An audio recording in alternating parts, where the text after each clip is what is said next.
Hi, good morning. Good morning to all of you. Good morning, sir. Good morning, sir. Good Good morning. morning. Good morning, sir. Good morning. Hope you are doing well. This typical hot and humid weather. In some parts of India, it's raining heavily. So I do not know from where you are joining, whether from JNU, from outside. I think you must be safe, especially those places where it's raining. Okay, so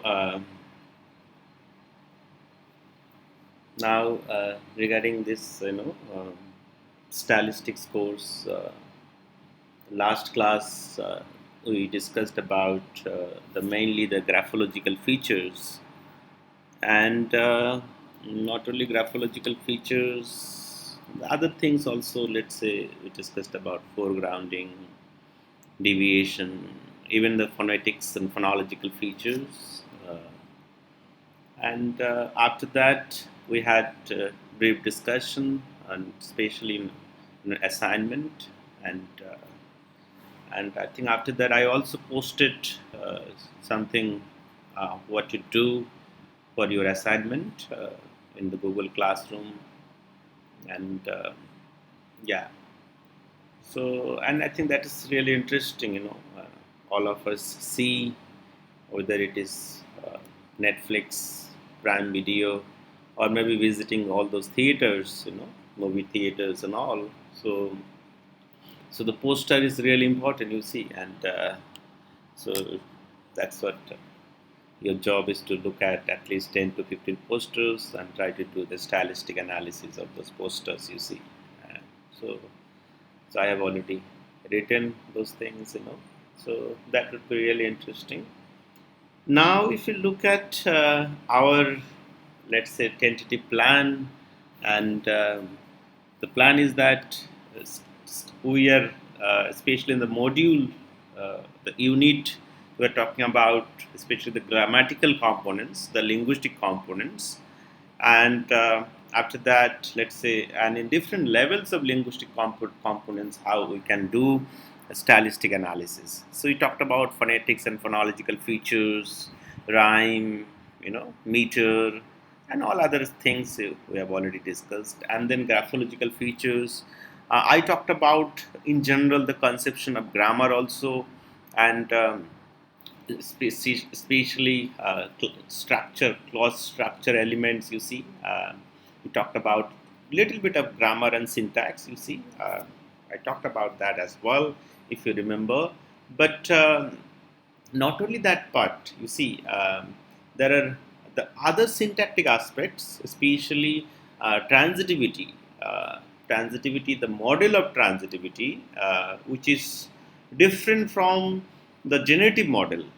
In functional model, the notion of transitivity is different, you see, and the model of transitivity, which is proposed here by Mick Short, by Barton, Deirdre Barton, and all. So we'll talk about that notion of transitivity in great detail in one of the lectures, and how we look at transitivity, and look at the stylistic features of a particular text. You see, what kind of processes are involved. We'll talk about that in syntax, especially that part. And today, what I am planning to talk about mainly the morphological features. So you have a particular text, whichever the text for that matter, whether it's a short story, it's a poem, it's a drama, whether it's a literary text or non-literary text, whichever you see. And so how we are going to look at the morphological features. So stylistic features mainly focusing on morphology or word formation process. And you all know that mainly the writers or the authors, how do they kind of manipulate, or maybe they create new words, you see. Uh, so, or they may play with, let's say, a particular word, or maybe with a particular minimal grammatical unit, which is we call morpheme in our term, you see. So, the word, creation of new word, or playing with particular kind of morpheme, or but some kind of morphological process for that matter. And how those things, especially if you look at the word formation process, the playing with words, are being foregrounded. What kind of deviation is going on, what kind of parallelism within the structure the poets or the authors they are doing, you see. And you look at all this, especially in the advertisements also, especially in the advertisements, and not only in the advertisement, I'm sure that even the kind of posters you must be looking, for your analysis of your assignment mainly, you'll also see that there are different kind of word creation for that matter. There are there are many movies for that matter. You see, once I think one Hindi movie, you'll see that Ishak and Jade, Ishak Jade, you see, something like Ishak, Ishq and Ishak Jade. And there are different kind of word formation processes, you see. And so what kind of that word formation process is, whether it's the inflectional one, derivational one, compounding, So you all know what kind of word formation processes are involved. And I'm sure that in your class, respected professor, let's say Professor PKD, he must have talked about different kind of word formation processes in the languages of the world, I'm sure. I'm pretty sure. And you all know what kind of word formation processes are there. Why is it called inflection? Why is it called derivation? Why is it compounding? And other type of minor word formation processes, whichever the minor word formation processes, let's say ablot, the other type of processes, clipping, blending, acronymy, or at times alphabetism. So, what are those? Uh, what is the definition of those? You see, so today's class is mainly not is kind of one-way traffic, since we all know morphology, and you have done morphological analysis, morphological and syntactic analysis with our teachers, with your teachers and all. So so today mainly I'll discuss about some of the processes, but at the same time, I'll try to ask you some questions as well. That okay, what do you think? What kind of word formation processes are involved? So, and I can see that today in the class, somewhere around 16 to 17 people are, have joined. So, I will ask you one by one individually today, and also would like to get your response. What kind of word formation processes is there? And so what I'll do, I'll type in the chat box some of the words, especially the words I'll try to give you from English, since yeah, English, maybe some other languages, maybe Hindi also to some extent. And I'll try to tell, I will have to tell me that what kind of word formation processes are involved, why is it called, this or that, okay? So let me then type some of the words, and I'll also ask you individually. So now, okay, I'm typing in the chat box, so you can see in your chat box.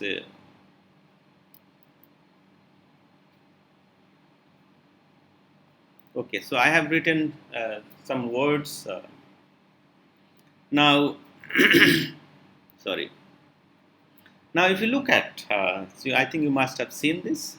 So the words like anti-denationalizations, and another word, let's say, smiles.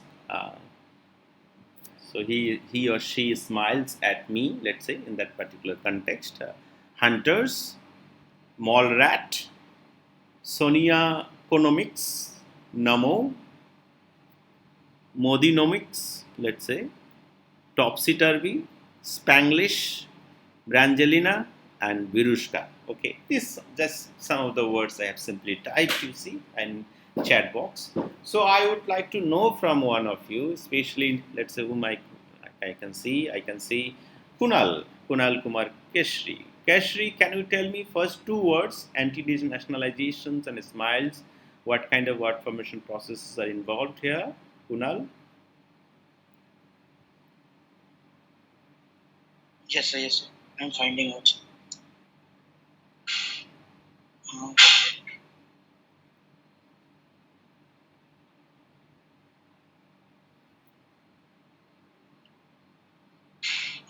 Sir, actually, I'm a little bit confused. Confused. In smile, sir, this is. Uh, That's I told you the context. Let's say he smiles at me or she smiles at me. You see. yes, sir. Yeah. So you just asked what formation? Yeah. What kind of word What kind of formation? word is What smiles? kind of word formation? Um, Smiles.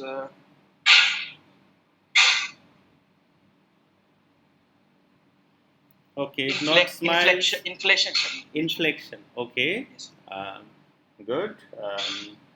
What And about I what don't about know the about, first? sir, anti-denationalization. Do not know about anti-denationalizations. Yes. Okay. Uh, okay, Neha, can you tell us about anti-denationalization? What would be and why? What Neha Jha?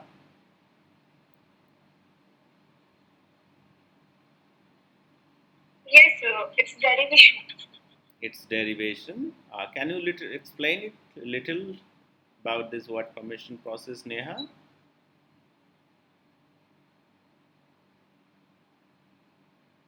Yes, sir.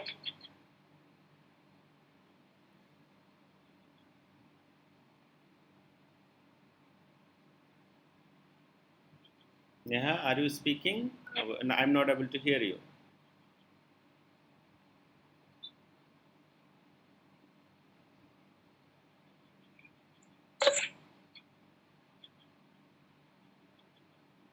Neha, is there any network issue? I don't know. Are you speaking? No, Because sir. okay, I'll go to Sanika. Sanika, can you explain this word formation process? Neha already said that it's derivational process. Sanika Vinod, can you hear me?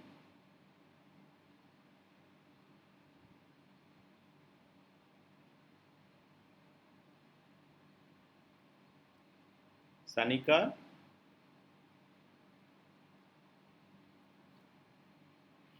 okay. So Sanika is also, I think maybe she has also issues with internet connection and something. Um, Let me go to another person today. Asmita Pradhan. Asmita, can you hear me? Yes, sir. Am I audible? Yes, you're audible, Asmita. Yeah. So, sir, in derivation, we basically take suffixes or prefixes, affixes, and form new words. And usually, the word changes. Like I forgot the term. The like it. Yeah, the word category changes. The part of speech. Mm-hmm. Yeah, mostly in derivation, the parts of speech change and a new word is formed from adding affixes. Okay. Yeah, you're partially right.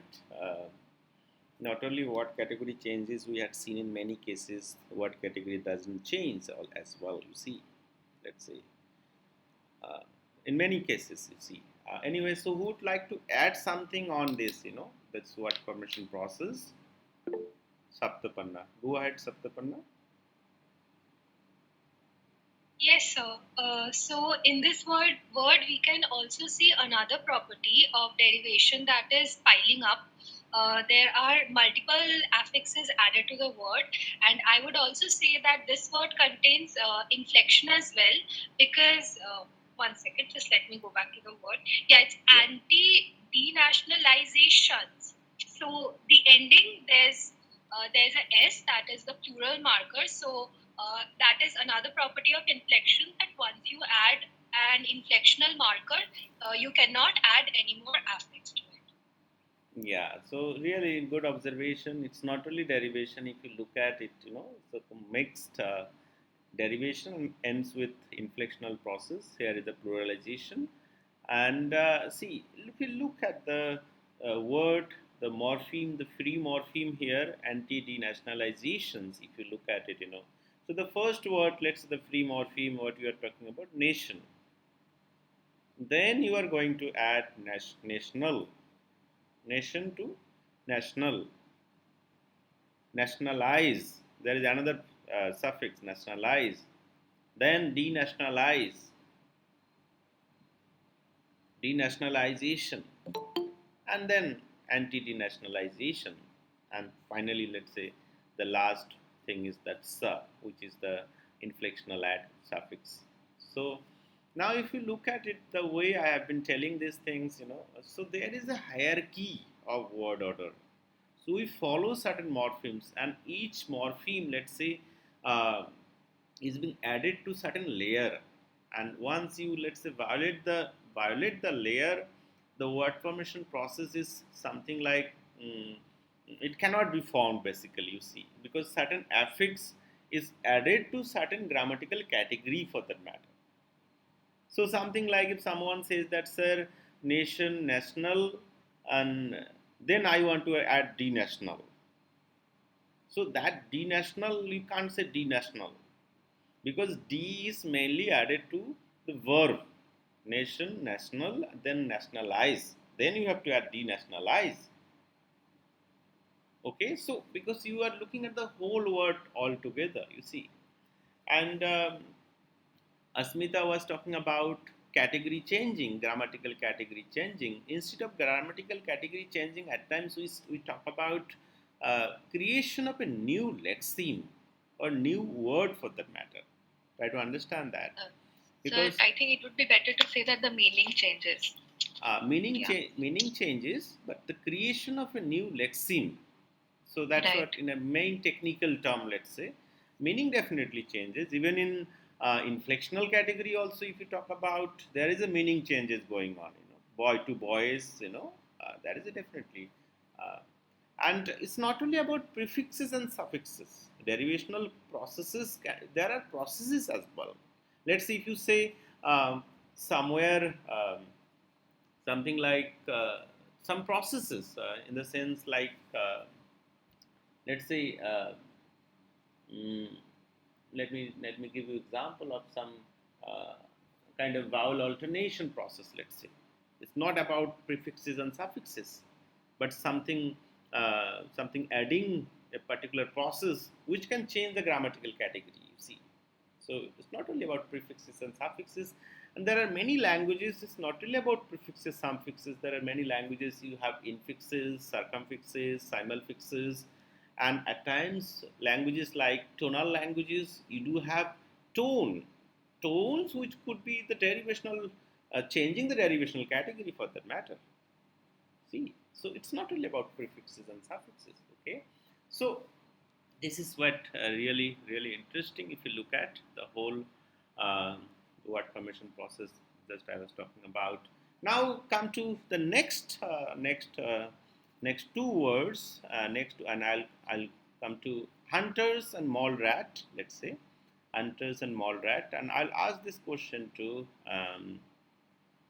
Let me just see who are the people here in the list. Disha. Disha, can you hear me, Disha? Yes, sir. So, can you tell us Uh, about hunters and mole rat? What do you think about this? yes, sir. So mall rat is exocentric because it doesn't. It has two heads. It has two heads, or it doesn't have a head? Head word. It has two head, or it doesn't have a head. No head. Sorry. No head. What do you mean by exocentric, Disha? So exocentric compound is as in when there are two words, but neither the word A or the word B, they have any Any what? compound. I mean, they are not a compound word. They are. You said exocentric compound, but as you were saying, they are So not a compound word. You're sorry, sir, I'm not able to explain. Just give me a minute, sir. Sorry. you're contradicting yourself. You see. Okay. Hunters. What about hunters?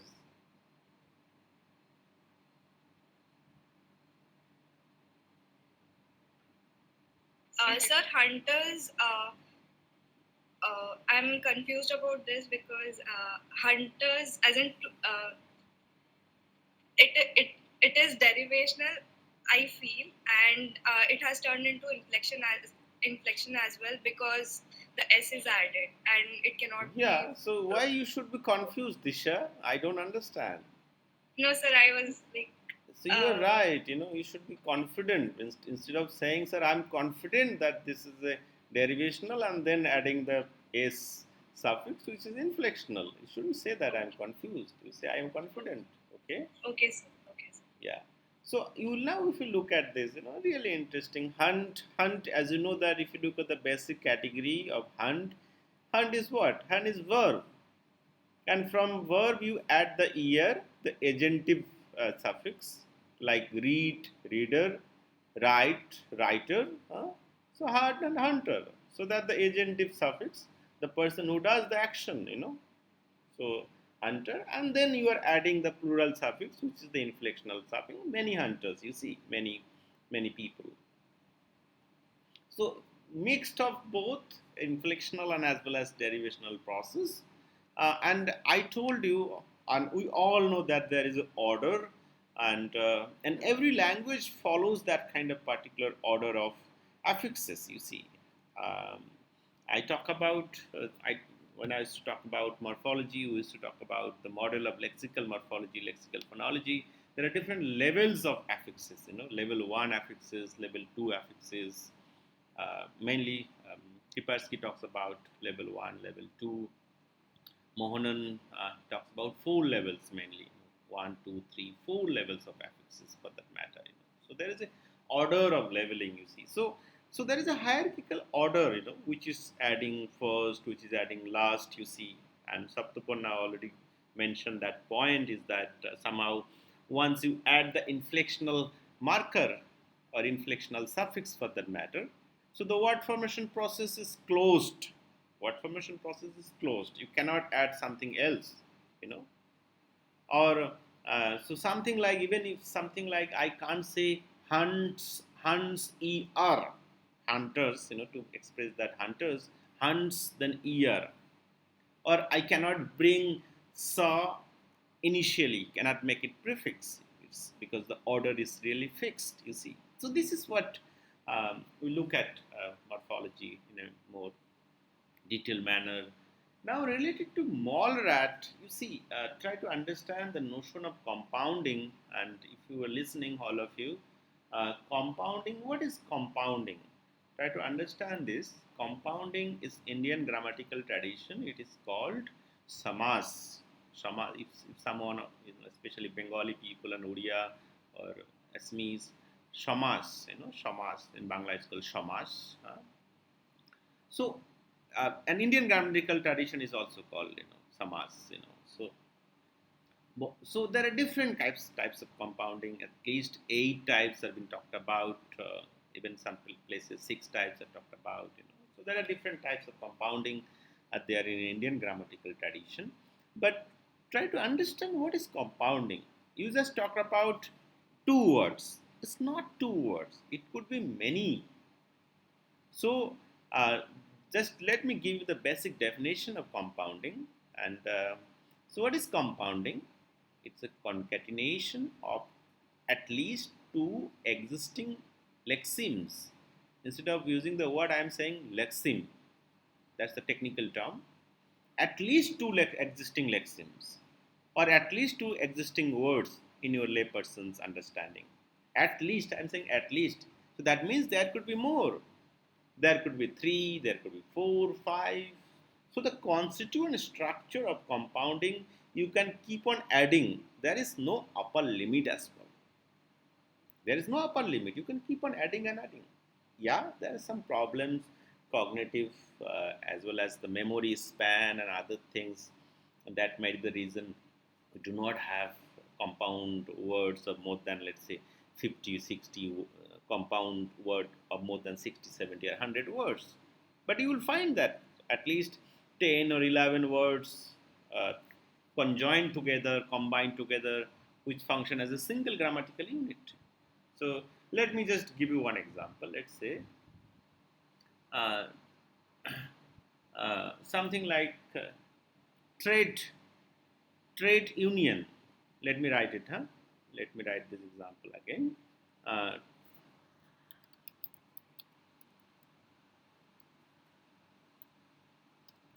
so trade union, you can see that. So do you think it's a compound word? If I say trade union, maybe you can say yes or no. Is it a compound word in English?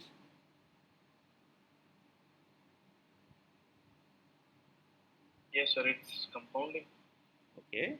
So at least concatenation of two. Trade union.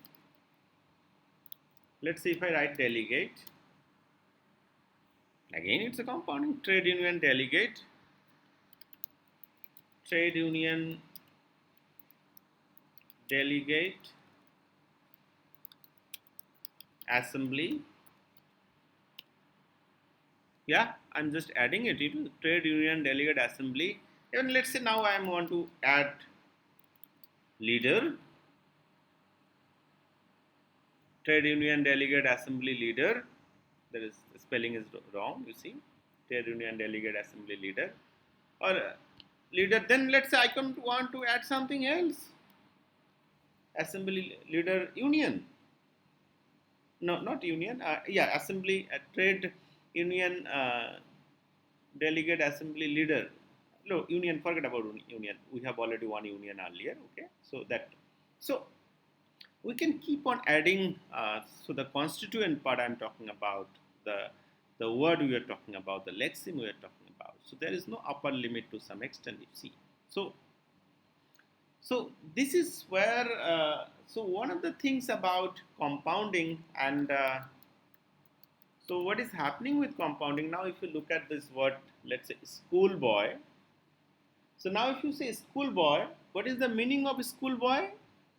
So something like it's right-headed compound, a boy who goes to school.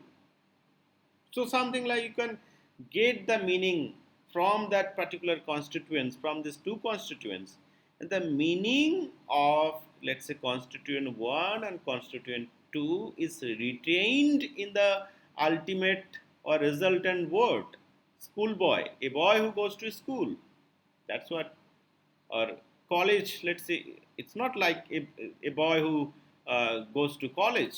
We don't say that. It's a, or a school bus, so something like there is, so the meaning or it's something like it's inside or the head is inside. Okay, so a boy who goes to school. So all, and this is special in English. It is right-headed, right-headed compound. So now on the other hand, the examples which was given to you and which was the example mall rat. So what is the meaning of mall rat? What is the meaning of mall rat? You must have already typed in Google and tried to find out something, I'm sure. So, what is mole rat?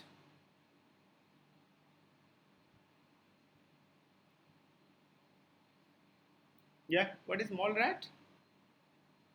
So a person who likes to shop or do shopping. Who likes to, okay, shopping, or in a way, more another manner, we can say the person who wants to spend lots of time, in mall for that matter, just roaming here and there, and especially mall rat. If you look at little the history, it's initially it used to refer to the teenagers, mainly the teenagers who just would like to spend time, in mall, and so, well, whichever the things, shopping, roaming around, and something like so. So the reference point here is basically the teenager or the person who would like to spend lots of time in the mall. So there is nothing you can say there is a rat something. They are not rats, you see. So there is a reference point here, and and this is where the exocentricity. So the meaning part is not from the constituent parts, but rather it's referred to something else. So it's called, especially this kind of compounding in Indian grammatical tradition, it is called Bahubri Samas. Bahubri Samas, you must have heard this term, Bahubri Samas, you see. So something like in Indian grammatical tradition, the word like something like, look at Vina Pani. Vina Pani. So what is Vina Pani? Anyone would explain this? What is Vina Pani? Yes, goddess Saraswati. Goddess Saraswati. It's called Veena Pai.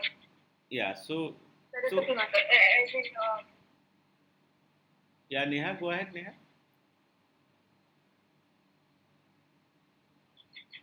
yes, sir. We call her as Veena Pai. Yeah. So Goddess Saraswati is called Vina Pani. But if you try to look at the constituent part, and here two words. One is Vina, and another is Pani. So Veena, what is Veena? Veena is that musical instrument, the lyre you are talking about, and Pani is basically hand. So the person who is holding that lyre, that musical instrument, so something like there is association. But let's say now someone else is holding that particular lyre, that musical instrument I am talking about. Can we call the person Veena Pani? Anyone, or maybe any lady or any girl who is holding that lyre? No. The referent point is fixed and it is outside the constituent part, you see.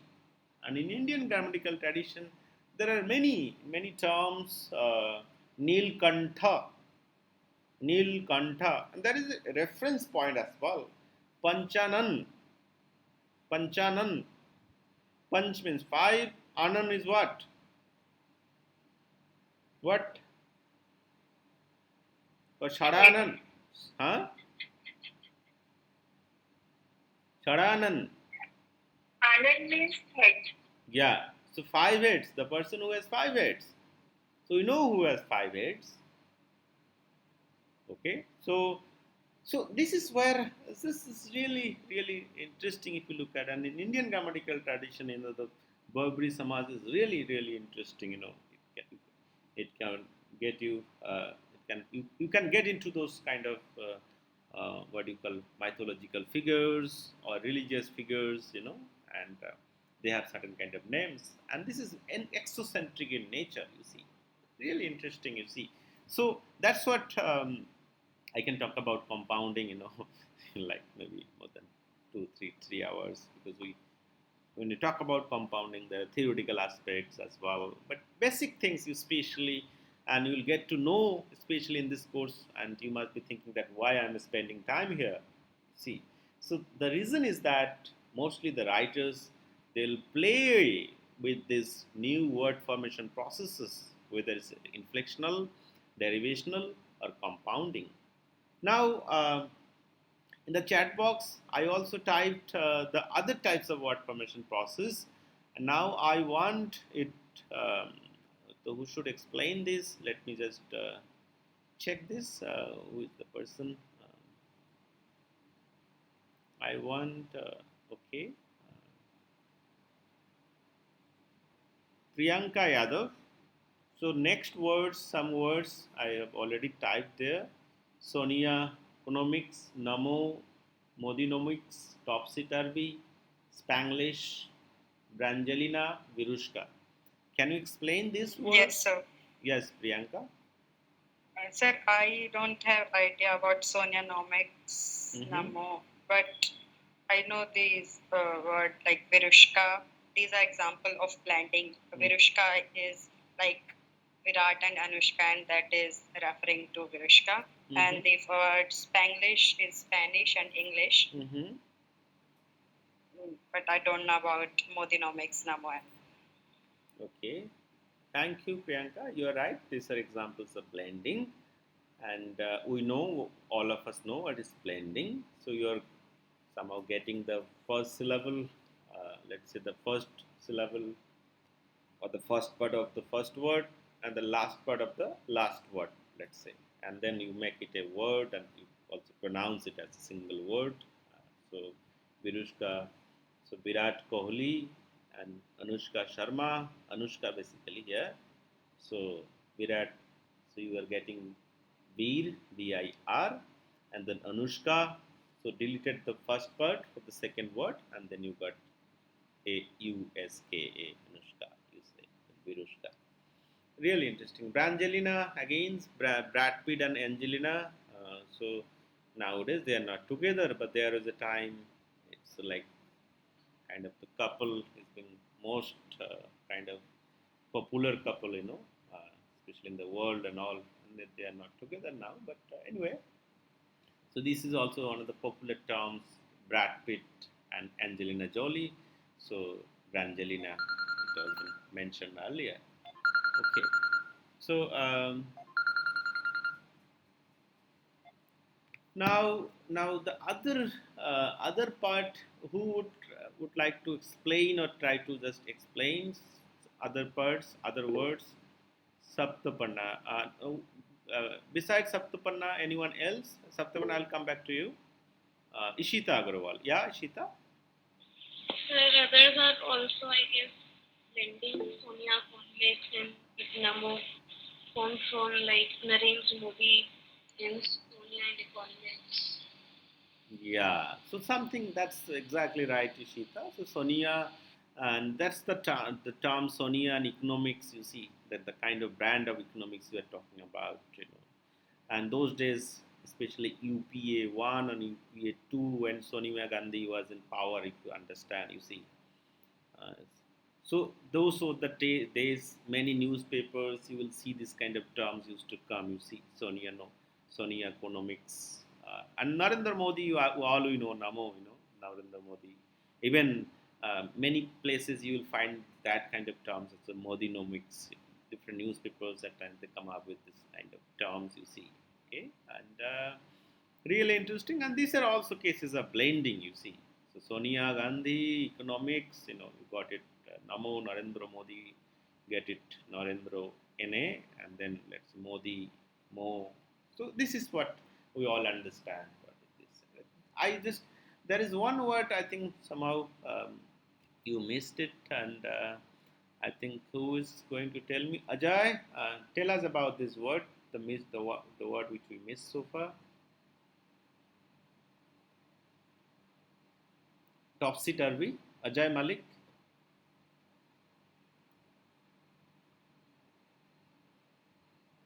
Ajay, I think you haven't unmuted. Hyphenated compound. Okay, hyphenated compound. That's true. Okay, so there are kind of compounding is also going on. There are different types of compounding here, and yeah. Okay. Now There's something also happens with topsy turvy. It's also a rhyming compound. rhyming compound. That's true. It's also called rhyming compound. Different types of compounding is there. Okay, rhyming compound. Okay, so let me write some words, let's say, and then uh, let me just ask this again to some people here. Uh, Sir, I just had a question. Go ahead. Who is this? Asmita. Go ahead, Asmita. Yeah. Sir, will this also come under coining or not, or just blending? Because aren't these like newer words Yeah. that were So not in the existence? so blending, so the coin. Even if you talk about coinage, coinage, blending, and all. So there are many, the certain kind of terms we talk about in general. So the coinage is something like the invention of totally new terms. You see, so we're going to coin something new terms. You see, uh, uh, exactly. If you look at the definition of coinage, and so the words, let's say jeans. Have you heard of jeans? And any idea? Uh, Jeans. The word jeans. All of us nowadays wear jeans. So now, if you look at the coinage of jeans, for that matter, So from the city of Genova, where the type of cloth was first made, you see, the jean was first made, you see.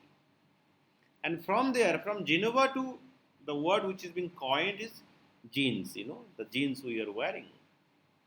Or even if you look at the word sandwich, have you heard of we all know nowadays sandwich is very popular food items. And so something sandwich also, even if you look at from the 18th century, Earl of Sandwich, that's the name basically, 18th century Earl of Sandwich, who first insisted on having his bread and his meat together while gambling. So his bread and and meat together. So that's what 18th century when he used to gamble a lot. And Earl of Sandwich. And from that sandwich, then it is being extended. So this is what we talk about coinage. And so it's basically, if you look at coinage, typical historical origin of coinage is like invention of totally new terms, you see. So the most typical sources are invented if you look at many commercial products that become general terms. Later on, it will become general terms for that matter. And something like aspirin, Vaseline, zipper, there are many. There are many. Uh, so this is what we talk about coinage in general, and those words what I was talking about mainly these are cases of blending. These are just cases of blending. Later on, because of some kind of uses to some extent, let's say something if it gets it kind of recognition as a kind of brand name, maybe that can be added, let's say later on. But mostly most of the cases are uh, blending, and so anyone has anything, any doubt, so to say? Sir, you talked about genes. Sir, genes is also example of eponym. Yeah, eponyms are basically, that's what we talk about. Within this coinage, there are certain, if it is mainly from names, you see, so then we call it eponyms, and so sandwich is also, so new words based on the name of a person or a place are called eponyms. Within coinage, try to understand that. Within coinage, so if certain words are created from name of a person or a place, then there is another term, we call it eponyms. Okay, so it's basically it's coming within coinage. It's not a different category. Eponyms is not a different category. Okay, so sandwich, jeans, and some other things will definitely be qualified as coinage and as well as eponyms, because these words based on the name of a person or place. Okay, so this is where more or less you see, and the word formation process. Now, if you look at, there are some other words, and mostly since you are from let's say JNU, and I am sure that some of you must have done your bachelor's from Delhi University as well. So you must, some of you know this, some of these words, and some organizations, students organizations, or teachers association or organization for that matter. You see. Now, I want one of you to tell me uh, briefly, what are these word formation processes and what kind of things we talk about. You see, so I'll go to Payal Kumari. Payal Kumari, can you hear me? Can you listen to us? Payal Kumari,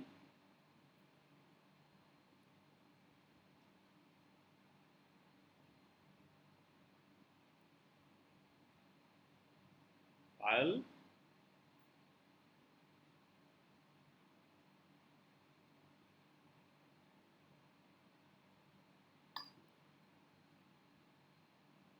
Payal, can you hear me? I think Payal has bad internet connection. We're not able to hear you, Payal. So let me go to Rishita. Rish, Rishita, not Ishita, Rishita, Rishita, Rishita. Yes, sir. So, the word formation process are the processes that Rishita, there is lead an the form. echo. Rishita, there is an echo. Either maybe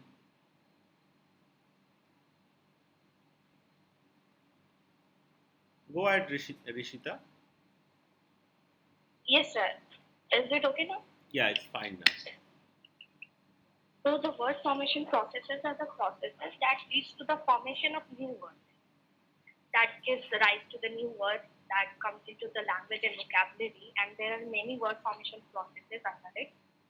And the compounding, types of compound, derivation, inflection, coinage, and acronyms, clipping, back formation. There are many word formation processes like, and blending. Blending is also word formation process. No, that's okay. What I wanted to know, just look at these words and you just tell us what kind of things are going on with this. Just the words, some of the words I simply typed here just now: JNU, DUSU, JNUTA, and all these words. Okay, sir. I'll give it a try. Uh, sir, the SFI would be the acronym, sir. No, I'm asking you. You are not asking me, okay? Sorry. So the SFI can be acronym. Why? JNU. Why acronym? Tell us the definition of acronym. Yes, sir. So the words that are created from the initial letters of the several words like SFI, student festival,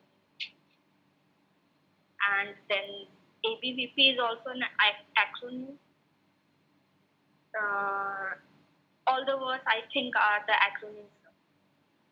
Okay, I don't think so, Rishita. So there are some Okay, sir. complex processes are also going on. Okay, so even your definition of acronymy is also not right to some extent. You will have to modify your definition of acronymy.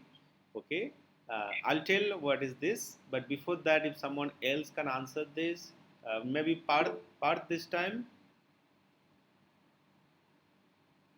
Sir, acronym is when you take initial letters, like for example, radar, I think, and it forms a word which you can speak compared to, I think, initialism, it was like JNU, PA, I saw that. Okay, okay, fine. Pramod, you also raised your hand. Pramod, you want to add something? No, sir. Okay. So then ISUP would be an acronym, right? Yeah, Because we say it as a word. yeah. So The just rest are initialisms, I think. no, no, no. Dusu, Yeah, yeah. Dus, Besides that. Dusu is not. Uh, Dusu is Delhi University Students, I think, Union, huh? So Dusu, we pronounce it. So just difference between these are the terms, and don't be confused with these terms. You see, so the main general term we call it, let's say, abbreviation. It's a general kind of term, abbreviation, in abbreviation, all these things, acronymy, alphabetism, initialisms, all these things will come. You see, that's what we call abbreviation. But within that, what is happening here, the kind of linguistic terminology, one thing we talk about, let's say, alphabetism, or initialism, or another is acronymy. So, what is acronymy is that you take the initial letter and you make it initial letter of each word for that matter, and you pronounce it like a word. So, in this case, let's say ISA, All India Students Association. So, you have taken All India, just A from first letter, first word, ISA, India, I you have taken, students S you have taken, and then you pronounce it, as a single word.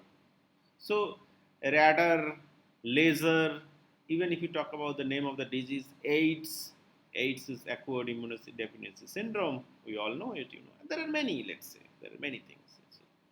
So, so when you pronounce it as a single word, and on the other hand, SFI, ABVP, when then the phonetic value of each letter is being retained and you do not pronounce it as a single word. So we talk about initialism or we talk about alphabetism. This is what the main difference. I think now, Rishita, I think you must have understood. Rishita, is it clear to you now? Rishita? So, Okay. So now if you look at JNUSU, again JNUSU is the alphabetism. DUSU, it is pronounced. JNUTA, again it is alphabetism or initialism. DUTA,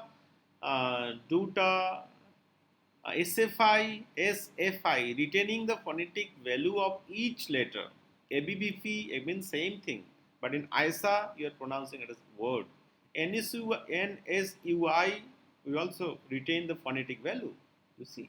So this is where really, really interesting, and now really some of the things, and this talking about this word formation process, and we all know what are this word formation process and all. So briefly, let me just tell you the kind of word formation processes, let's say, and try to give you a little survey of word formation processes in the languages of the world. And let's say, what are the processes for that matter, and what kind of processes, what formation processes we see in the languages of the world. One, let's say, try to do a kind of survey, and I mainly try to create a chart, and where I say that okay, it's a major word formation process, or maybe some word formation process. It's a kind of minor word formation process, and some word formation process are additional types of word formation process. You see, so I try to create into three different categories. So the major type, but it also depends on language for that matter. You see, so major processes, mainly the affixation process. If you look at English language, affixation, and in affixation, what are the things will come into picture? If you talk about affixation, what are the things in general? If you talk about affixation, so you know that prefixation, write, rewrite, qualify, disqualify. We already discussed this Yes, sir. anti-disestablishmentarianism, anti. Also infixation. Infix, infix is again really interesting. There are many languages in the world you have infix. So Bontoc is one of the languages spoken in the Philippine Islands, you see, and so something like, in general, we do not have infix in English. Maybe in some informal context, some words can be inserted in another word, but it's totally in informal context. But many languages infixation is very productive word formation process. Now, something like the Bontoc language I was talking about in general, if you look at Bontoc, and this is the word, let's say, ficus. Ficus is basically strong. And from ficus to, if you add an infix, let me just type it in your chat box again. Ficus is basically strong. And that's the base word. And from there, you have added an infix, which is um, ficus, fumicus. So from strong to strength, So adjective to noun, you're creating that, you see. And so there are many languages, as I told you that. So you have this infixation process. Suffixation, we have already discussed. We know what is suffixation: writer, writing, qualified for that matter. Circumfix, language like Indonesian is really interesting. Indonesian, German, even German. If anyone knows German, even the past tense, past participle is also um, circumfix for that matter. And somewhere if you look at this uh, which something like chukche, chukche, you have this what you call circumfix, lots of circumfix, and chukche, even Indonesian for that matter, besar, k besaran, big, besar is big, bigness, that kind of, also we talk about that. So circumfix, you will find circumfix, and so in general, I was talking about affixation, and so you have prefix, suffix, infix, circumfix, and another thing also we talk about interfix. Interfix, though it is interfix is a kind of anti-morph to some extent. It doesn't have that kind of grammatical function, but in many cases you will see that language like German. So in between two compound words, you add a particular morpheme. You see, if you look at this name of this, car, Volkswagen, Volkswagen. So it's not Volks. So that ace is basically that interfix there. This is basically the compound word, Volkswagen, Volkswagen. So ace is the interfix there. It's a compound word. You see, German and other languages you have interfix for that matter. So the major word formation process, as I already told you, the prefix, suffixation, infixation, and other things, and within that also the kind of processes we talked about, the derivational process, so the changing of the grammatical category at times, not changing the grammatical category, and we also talked about inflection. We also talked about inflection, and inflection either could be those affixation, prefix, suffix, interfix, circumfix, simulfix, depending on the languages of the world, as I told you. Now, again, this is really interesting question, and I think especially you will have to know this. What are the inflectional categories we find, and where do we find the inflectional categories? Okay. So, can you tell me now what do we find the inflectional categories in general, or maybe especially if you can't think about this, maybe you can give examples from English. So, what do we find the inflectional categories to some extent? So, anyone can answer this question, and I am sure that you have done morphosyntax with Professor Pradeep, and you must know this, or you should know it. That's the expectation, because they are the great teacher, and I am sure that you must be influenced by their teaching, and you know it.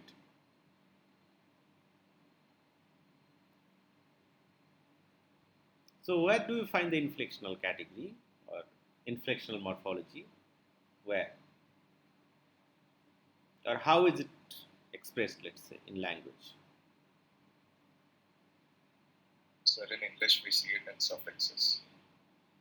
Yeah, suffixes, that's fine, that's okay. I'm talking about inflectional categories. Let's say, let me just make this question again simple.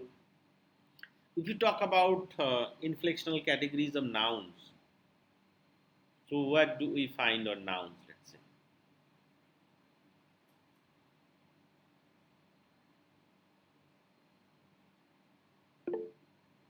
Saptapanna, go ahead, Saptapanna.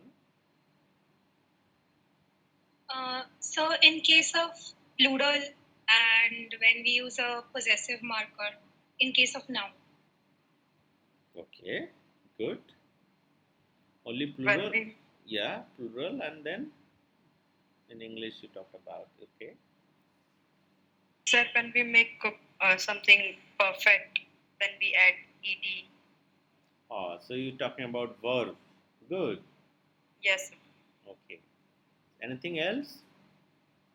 So, in adjective, we use it in comparative and superlative degree. Good. So even in inflectional category, you talked about adjectives. So mostly, mainly even if you look at inflectional categories in English or to some extent other languages as well. So so what what do we find these, let's say, categories to some extent? Uh, we talked about plural. So let's say in a technical term, I talk about five features. What is this five features? GNP. GNP, what is this? GNP, gender, number, and person. So, gender, number, and person, in a technical term, it is called five features. Okay. So, GNP. So, you will see that, especially the inflectional category, whether it's a prefix or suffix, is being expressed in this. So, you talked about plural, is basically the number, GNP, singular, plural. And this singular plural, and try to understand this, that it's not only about singular and plural. You are students of linguistics, so you have to have a kind of typological understanding, like, because the languages of the world only doesn't express by these two categories, singular and plural. Maybe there are some other ways. So languages like Sanskrit, Greek, Arabic, for that matter, they have dual numbers. You must have heard about dual number. So singular, dual, and plural. Some languages you have trial. So three categories: trial and posal.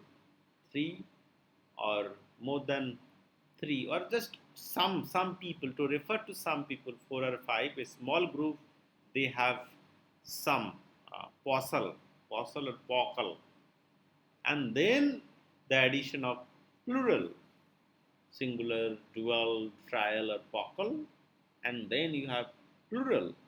Okay, so if you look at languages, so language like Larike, Larike, is one of the languages where you will find that something like the number is being expressed.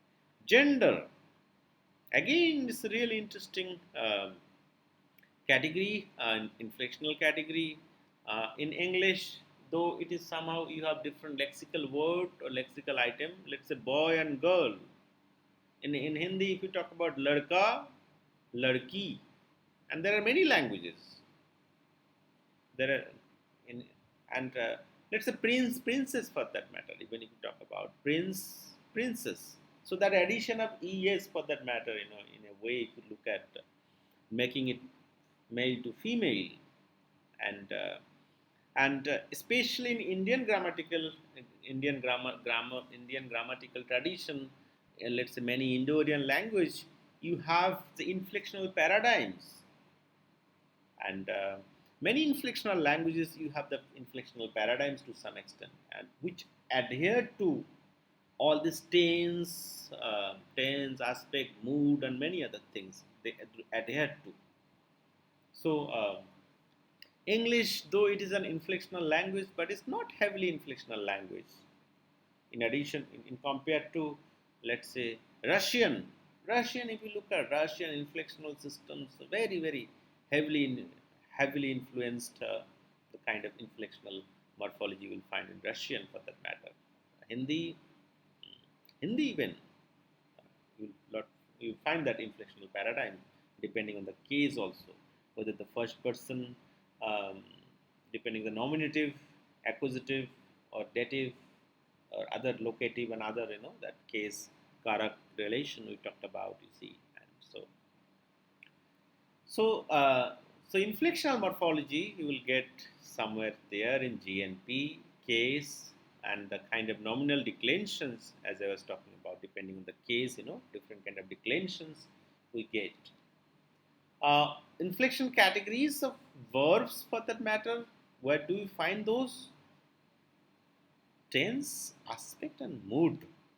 TAM, in general, the short term we use TAM, TAM, TAM, tense, aspect, mood. And somewhere in the total, the verbal conjugations, the kind of conjugations which is happening to some extent, polarity and voice also, even in the voice also, we'll find that inflectional categories of verbs. And another inflection categories, you already mentioned that adjectives. So in English, you have the degree, the positive, the neutral one, and then you have comparative, and then you have superlative, and so then you have superlative one. So the positive, comparative, and superlative. Uh, Somehow, if you look at Hindi, it is not expressed in morphology, but rather expressed in syntax. You see, सबसे सबसे अच्छा, let's say सबसे अच्छा, वो अच्छा, सबसे अच्छा. So it is expressed in syntax, not somewhere in the morphology. And, but somehow, let's say tall, taller, tallest. There are some words we borrowed from Sanskrit, or that kind of some words. Maybe for that also, let's say the word like large, brihat, brihattara or brihattama. If these are the cases, to some extent, yeah, these are let's say expressed in morphology. But mostly the inflectional categories, adjectives are expressed in syntax, not in morphology. So this is interesting thing, and I was talking about mainly the major word formation process. If you like in the loop, you can understand, let's say, what I'm talking about, and within that, let's say, I was talking about affixation. In major word formation process, another thing is compounding. And compounding, in our initial discussion today, we have already had a discussion on compounding, little bit of compounding, discussion on that. And another word formation process, if you look at, especially typically Indian grammatical tradition or many languages of South Asia, reduplication is again a word formation process which can be termed as kind of major word formation process but not minor word formation process. The reason is that in Indian grammatical tradition, reduplication is so productive, and it happens in all the levels, in all the grammatical levels for that matter. All, all the grammatical category, whether it's a noun, verb, adjective, adverb, prepositions, and all other things can be reduplicated in Indian grammatical tradition. So you have class changing, class maintaining, partial, full reduplications. That's a huge the history of reduplication. If you talk about, and the person who heavily worked on this area is our ex-colleague. Like she retired from our department, and you must have heard about Professor Anvita B. She is the one who talked about reduplication, and in detail. Now, if you talk about Indian grammatical tradition in some Indian languages, irrespective of the language families, whichever the language families, Indo-Aryan, Dravidian, or Austroasiatic or Tibeto-Burman, you will find lots of reduplicated structures. You see, and so, so that's what maybe reduplication can be qualified or can be classified as one of the major word formation process. But on the other hand, if you are talking about English, reduplication is not a major word formation process, but rather it's a kind of a minor word formation process, and you will see that. mainly, let's say, some words or maybe fixed lexical items they do have, and somewhere, let's say, the mainly, let's say, some kind of onomatopoeia or ecoform, some kind of, let's say, that sound which, when the clock of hands, you see, hands of clocks, let's say, something like it moves, that kind of particular sound, tick tock, or there is some uh, topsy turvy for that matter. There are other kind of partial reduplications you will see in English, you see, but it's not that much productive to some extent, you see. So, on the other hand, within this, let's say, minor processes, one is ablot. And ablot is either it could be inflectional or it could be derivational. So, process, what I'm talking about, process or apophony for that matter, what is this? Instead of adding some kind of morpheme, prefix or suffix, what is happening is that there is a kind of either vowel change is going on, let's say. So something like, let's say, talk about the word in English in pluralization. Let's say, what is the plural form of man? The plural form of man is men. So man to add to a changes, or louse to lies. So there is a kind of changes, vowel changes, vowel alternation, what we call ablot. So that is what. In many cases in English, we had also seen that the grammatical category of the word it changed, but you did not change. You did not add anything to that existing lexeme. So we talk about conversion or zero derivation. Conversion or zero derivation, let's say, um, the word bottle, bottle is used as noun or the bottle is used as verb for that matter. The word is a cut is used as noun as well as maybe it can be used as verb. So without adding anything, either the apophony or the ablot, or the prefixation or suffixation we were talking about. Okay, so this is really interesting if you look at in general the kind of the word formation we are talking about. So the conversion. Another thing in English we had seen that stress shift, stressed, changing the stress from one syllable to another syllable also changes the grammatical category. We had seen that in English and many other stress sensitive languages, Russian for that matter, English, many other stress sensitive languages.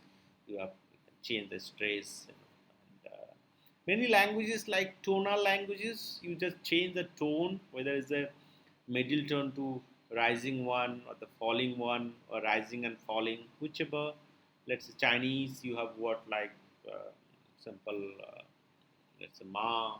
So ma can have different meaning or different grammatical category for that matter, depending on which tone, whether it's a rising tone, falling tone. It can refer to mother, or it can refer to the horse, or it can refer to something like scolding. You are scolding someone. The same word, let's say ma, depending on the tone for that matter. Vowel length is also really interesting. It's also phonemic in many languages. Let's say simple and a and a, oo and oo creates a different kind of uh, different kind of word altogether.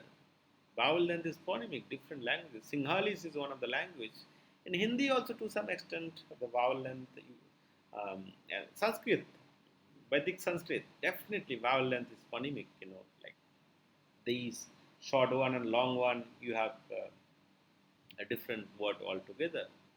And but in general, somehow many Indian languages in Bangla also, even if you talk about, though we have retained the vowel length in our script, in our graphology, but in reality the vowel length is not being maintained, you see, let's say. uh, so the person, let's say the name of this famous poet, the national poet, Rabindranath Tagore, even if you talk about, it is written Rabindranath, so not E, but any Bengali and non-Bengali, whoever for that matter, they will not pronounce it like the long E for that matter. You see, it's a kind of short E, though it is being retained, and so this is where really interesting the kind of inconsistencies we had seen, that inconsistencies with the spoken language and the written language, and written language following certain traditions, as you all know that it follows certain traditions in the European languages, Germanic languages followed this, mainly the Latin-based traditions. In Indian context or South Asian context, mainly in Indian context, the languages follow this Sanskritic tradition, and so as a result, there are many things which are not there in their grammar systems. They are simply getting it from the Sanskrit language, and which may not be true to some extent. You see, so there are different. So the script, as I was talking about, you see, so the vowel length. Another thing, really interesting thing in Indian languages, also try to understand this whole process. What you talk about nasalization, nasalization, which is phonemic in Indian languages, many Indian languages, nasalization. So what is nasalization? Again, so the vowels, all the vowels can have nasal counterparts. So a can have nasal counterpart a, o, u. So you can have uh, nasal counterpart. Now, really interesting if you look at something like the word, and mainly Hindi speakers, you will understand this. So I have typed something in the chat box. So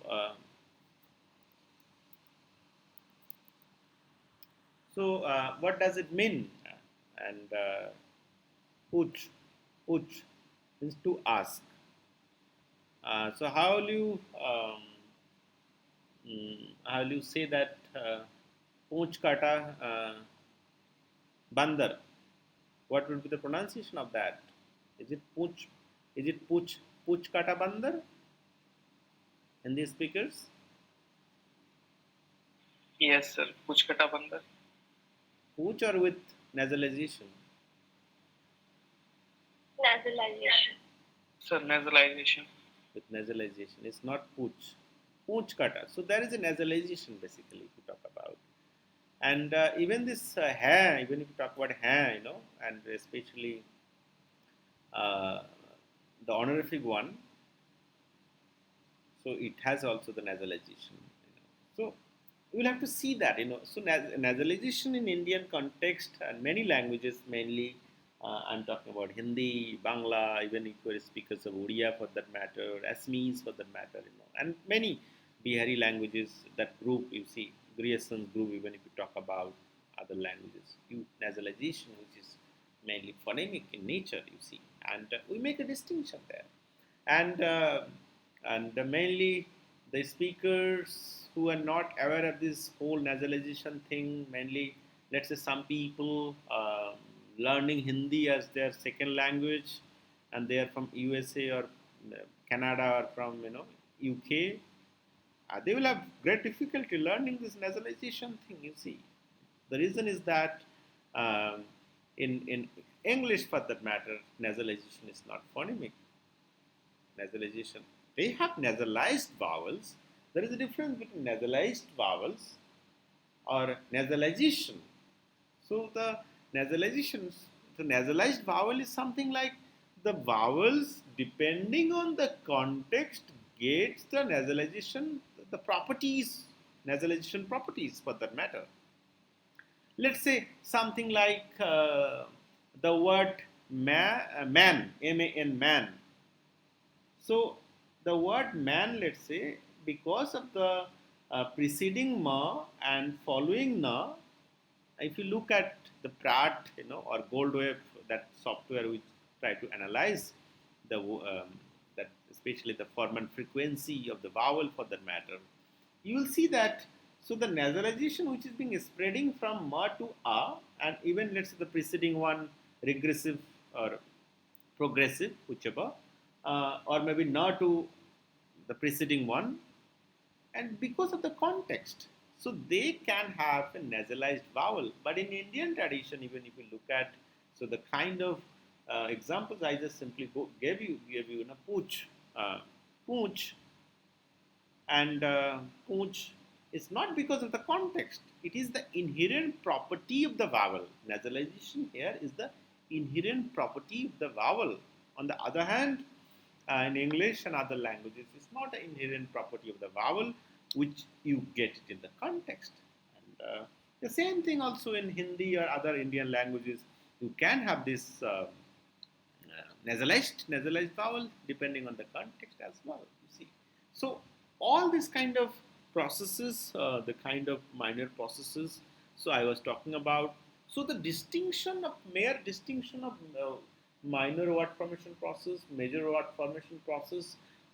You can't exactly say that okay, this chart will be kind of universal for all languages.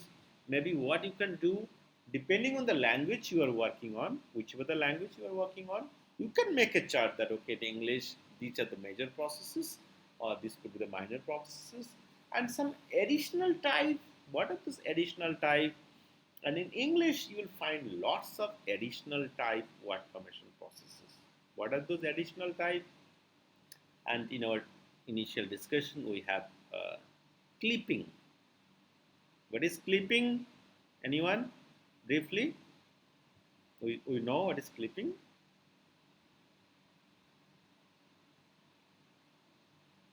Clipping, what is clipping? Anyone, just simply, briefly. The shortening of the word. Shortening of the words. So, words, shortening of the words, mainly the polysyllabic words, the words more than two syllables, three or four syllables, shortening and make it one syllable basically. Professor, professor to prof, let's say, shortening it. And there are many. And blending, and we know that what is blending. Again, we discussed blending. Clipping, we talked about clipping. We talked about blending. Acronymy, we talked about acronymy today. Alphabetism, we talked about alphabetism. We talked about, in some cases, you will find mixture of alphabetism and acronymy. Um, Mixture of both, you see. Somewhere, let's say GS cash. GS cash in JNU, GS cash. That's what some of the mixture you'll find the mixture of both. GS, then let's say cash. Uh, so what is this GS cash?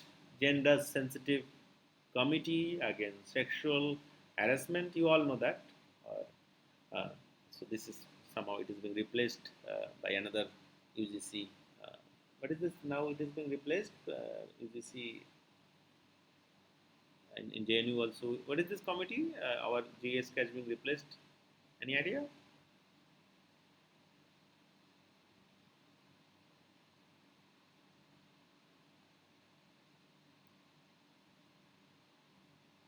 Okay. Sir, ICC. I see. Yes, that's what I wanted to check. Okay.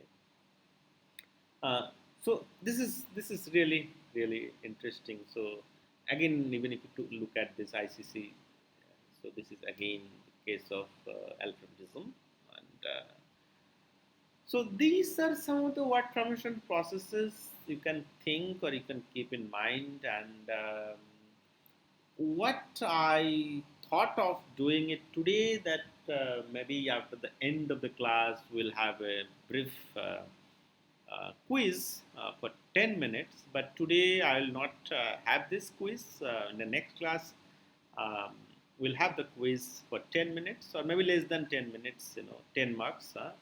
So immediately after the class, I will send you the link, or which will be shared in your Gmail account, and you can simply, uh, which is the time frame is given. You can just answer those questions and just submit the responses. You see, so today I thought of doing this quiz, this test, but maybe I'll postpone it in another class. And just for your information, I'll be conducting quizzes or tests somehow, mm, let's say every week, 5 marks, 3 marks, or 10 marks, whichever you see. After the each class, after every class for that matter, you see.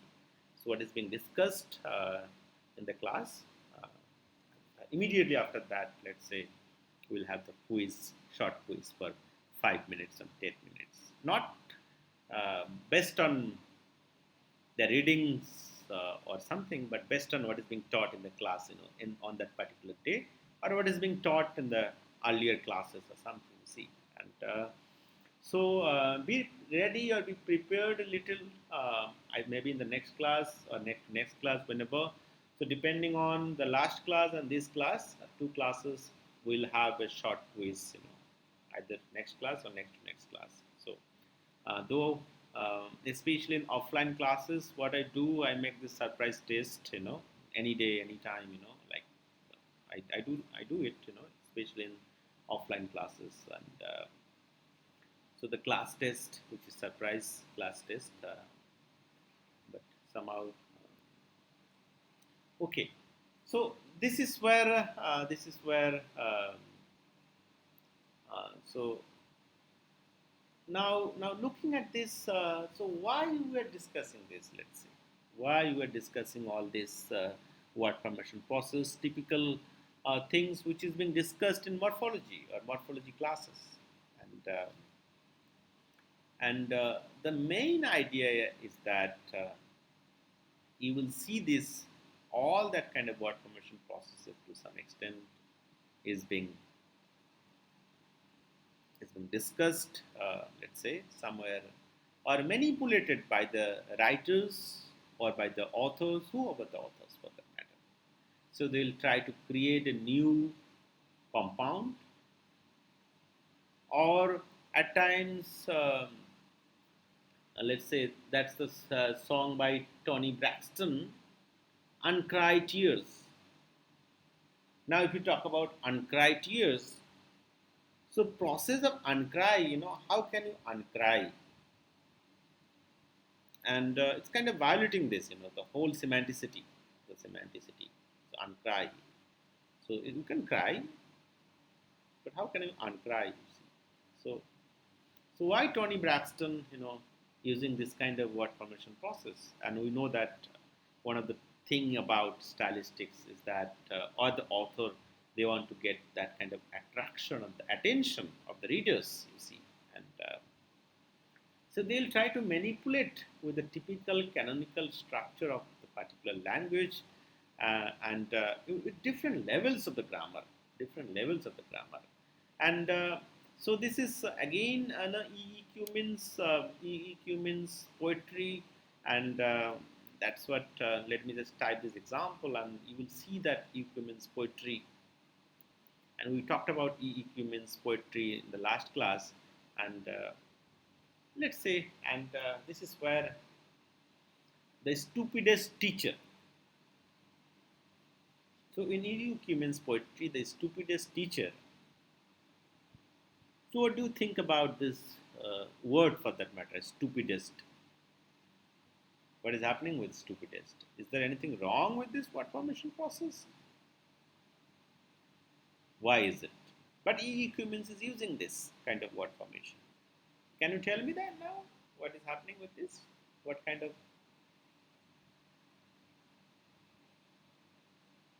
Yeah, tell me. Anyone?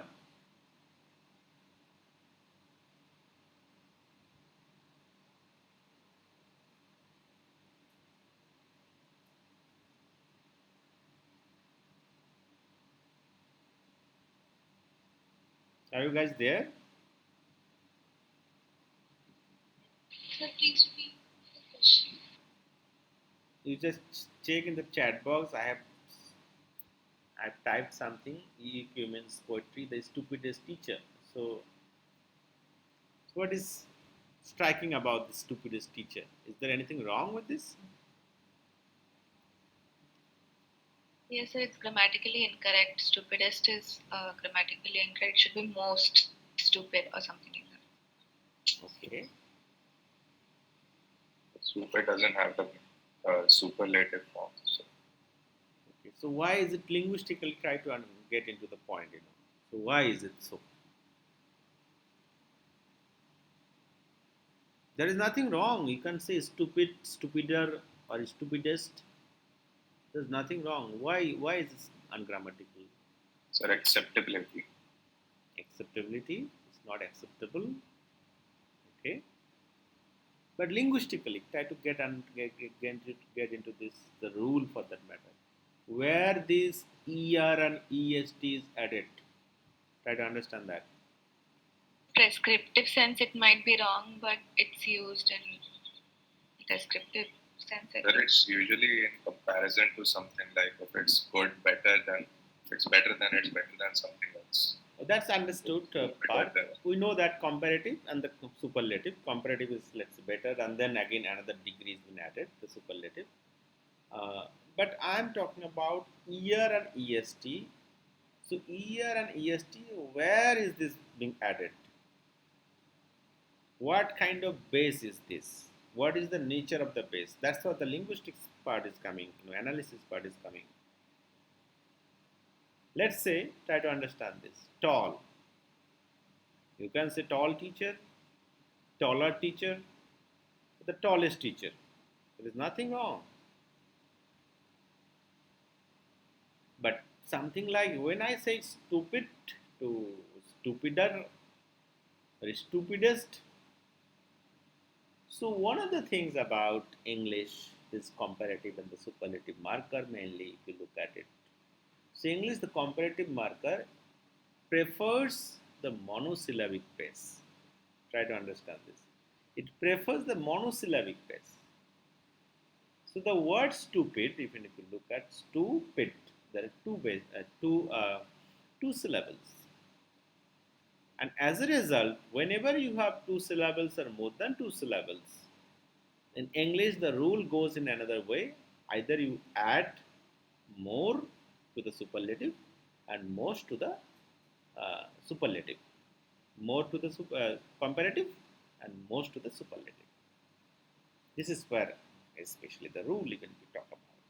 So tall, in many cases you will find that, most of the cases you will see that, so this comparative marker is being added to the monosyllabic base. Okay, that's the rule, that's the linguistic rule, and that's what EQ is playing with this rule, is bringing a disyllabic base and then manipulating with the structure and somehow getting this idea, okay, that getting kind of attention, you see. Priyanka? What about good? Good, gooder, goodest. Good is basically suppletion cases going on. Basically, if you look at good, it's a different thing. It's a different process is going on, and so there is a stem suppletion going on in case of good. So that's a different case. You see, that's so good, better, best. Even if you talk about good, better, best, so there is a stem suppletion going on. Something like go, went, gone. You see, so go and when also there is suppletion. Different new new supplement form is being used. You see, that's a different case. Okay, so what we're talking about, but even here, even if we talk about good, better, even in better, ear is there. Look at this, good, better, the uh, so that comparative marker we're talking about, better, ear, best, even this est is there, and which is being the supplement from good, and you have a base bet, and this is what being supplied there, in especially in the comparative form, and it happens. We have a different kind of stem allomorphy. Uh, Stem allomorphy in different languages also you will see that. And it demands that stem allomorphy, let's say. And in many cases, you will see that something like stem allomorphy, the word, let's say, wife, wife, wife, and if you make it plural, so someone who has more than one wives, let's say, in culture like polygamous culture. In India also we have, but nowadays it's banned. But to some extent, if you look at the word wives, so wife, wife, but if you add the plural morpheme here, the, sa, so fa changes to va. So there is a different kind of a sting is being there. So we talk about this process of stem allomorphy, but here it's a partial one. But so suppletion, this is partial suppletion to some extent for changing to va. In many cases, the cases are very very strong suppletion. There is no link. So we talk about strong suppletion like go and went, go went. Let's say go and w, mm, and same thing like as I talked about good, better, best. So strong suppletion cases and all. Okay, so. But there itself, you look at the comparative marker, ear is very much there. Okay. Now, okay. So this is where the really, really interesting things is that we all do, the writers, they all do further kind of manipulation with this. And one thing about this, more like, let's say, really interesting process, something like, let's say, a particular grammatical morpheme which is let's say only it's inflectional, and the writer is trying to make it inflectional as well as derivational. Okay, and they do it, really, really interesting way they try to do it, you see. And so this process, a repetition of the same derivational or inflectional ending on different words. So the same, let's say something like the ending is ing, and we know that it is basically the progressive one we're talking about, but the writer they make it as kind of noun as well in a different way. It can use that as an inflectional marker, or maybe they can use that kind of derivational marker. So this is, let me just type one Wordsworth word intimations of immorality, and you'll find this very interesting cases here. Um, and this is the example here. You can just simply see in this text. I'm just typing. This is Wordsworth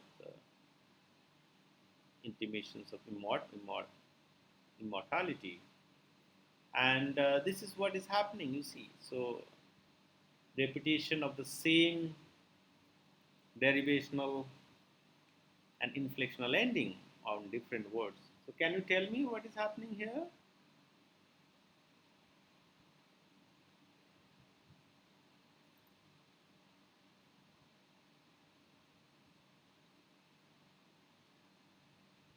As I was talking about, and this process, the whole process is called uh, homoteluton. So let me type again this. What is this called? This process, the whole process is called this. So if you cannot get this or not listening, or if you're listening, so the repetition of the suffix ing s can be noticed in questionings, fallings, vanishings, misgivings. So, and this attract our attention of something lacking. So you try to look at this, INGs, the kind of INGs we are talking about, fallings, vanishings, misgivings. And so, okay. Now, this is where the whole of the process. And another process, it's other way, polyptoton, and this is the process what many writers, the authors, they do this kind of process. So what is this? So this is something like a repetition of the same word but with a different grammatical inflection. So repetition, they're trying to make the same word but different grammatical um, inflection. You see. So something like the word, let's say the soar. Soar is verb. We know that. So if you add noun, especially ing, soaring, and another ing form, mm, let's say it could be it is it's a noun basically. Another is verb, and so they do make use of this, and that's what another interesting case here by Shelley to Skylar, and this is the example if you look at the process of polyptoton. And so repetition of the same word but with a different grammatical inflection. So they're using the same word but mainly the different grammatical inflection. Okay, and even William Blake, London. Even if you talk about this Mark and Marx, let's say, so the same word, they're repeating the same word but different grammatical inflection for that matter. You see, and so these are interesting cases, and I'm sure that whenever you come across with different genre of text, whether short story, poems, and other things you see, and I'm sure that you'll make notice of all this word formation process, what kind of manipulations the authors or the writers they are doing, you see, and what kind of new words are being created by uh, those writers for that matter. Okay, and okay, so there are many things, let's say, can be said on word formation process. So it's your job or duty to look into those particular texts or novels or science fictions or whichever for that matter. Even if you go watching a particular film or movie for that matter, you can also come up. You can also find that there are different word forms or word formation process are being used by the writers or script writers. Okay, so J.K. Rowling. Even if you talk about J.K. Rowling, Mugglehood and others, you see even the name of the characters for that matter, and words. Let's say words, many words for that matter. They come, come and goes. You see, and I remember in 2000 the word, especially vuvuzela. Vuvuzela is a whistle. It was very popular, and I do not know nowadays. Many people may not know the word, and this movie, Slumdog Millionaire, Joy Ho, when's and Joy Ho was very very popular, and Oxford English Dictionary also they somehow had to add that word, and there are many words.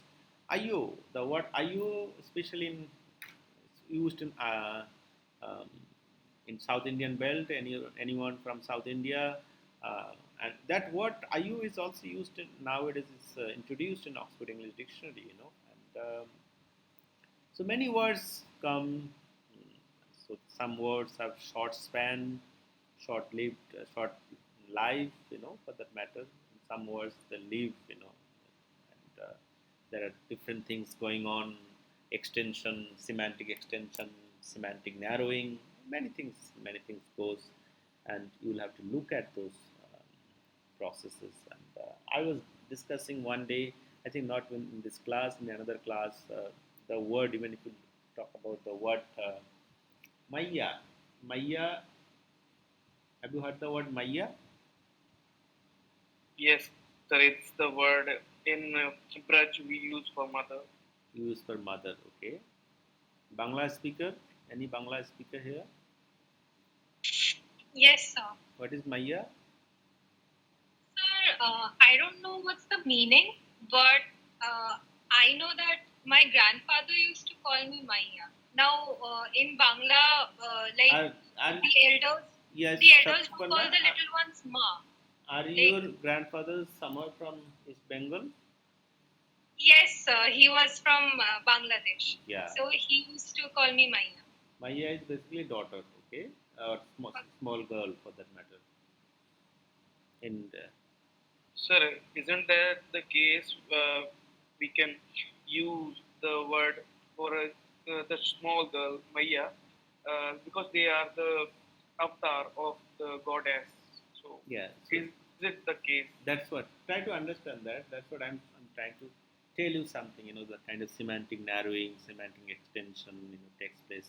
And this word, if you look at the Maya for that matter, especially Mata Maya, and it's basically the goddess. Or now in Bangla, if you talk about and Bangla, and even if you travel from the whole belt to some extent, and Maya, let's say the Gwalpariya variety, Maya is basically one's partner, and the female partner, basically wife.